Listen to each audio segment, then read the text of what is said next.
So, doctor, when you talk about diet, and you mentioned when you first started, you were giving the wrong advice. When you look at the Atkins diet, is that, that's gotten a lot of press, both good and bad. Is that closer to maybe what we should aim for? Atkins was a brilliant nutritionist. He had the misfortune of being a really unlikable guy, and he certainly was the scapegoat for a lot of things that people felt were wrong with.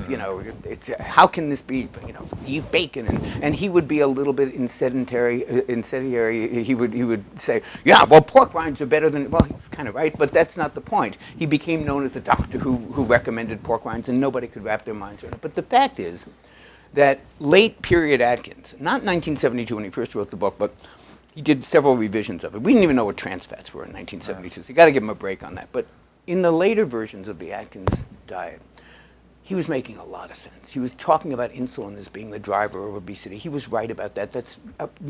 I don't think there's much disagreement about that anymore, and he was the first to talk about that. He was talking about carbohydrates being the drivers of insulin. He was right about that. You can do an Atkins-type diet. You can do it. There was a study done recently called the Eco-Atkins. They call it in the literature, it's known as the Eco-Atkins study. You can Google that under Eco-Atkins. It was a real study. And what they did is they put people on a vegan version of Atkins. Now, that's almost an oxymoron. But it was the same proportions of protein, carbs, and fat, except all the sources were vegan sources. And they still had improvements. I mean, we eat too many carbohydrates. So any way you strike it, reducing carbohydrates, particularly the grains and starches, not the fruits and vegetables, but the grains and starches that form the bulk of our diet, is a good thing. It's a good thing hormonally, metabolically, in terms of obesity, and in terms of heart disease. So he had a lot of things right, Atkins did.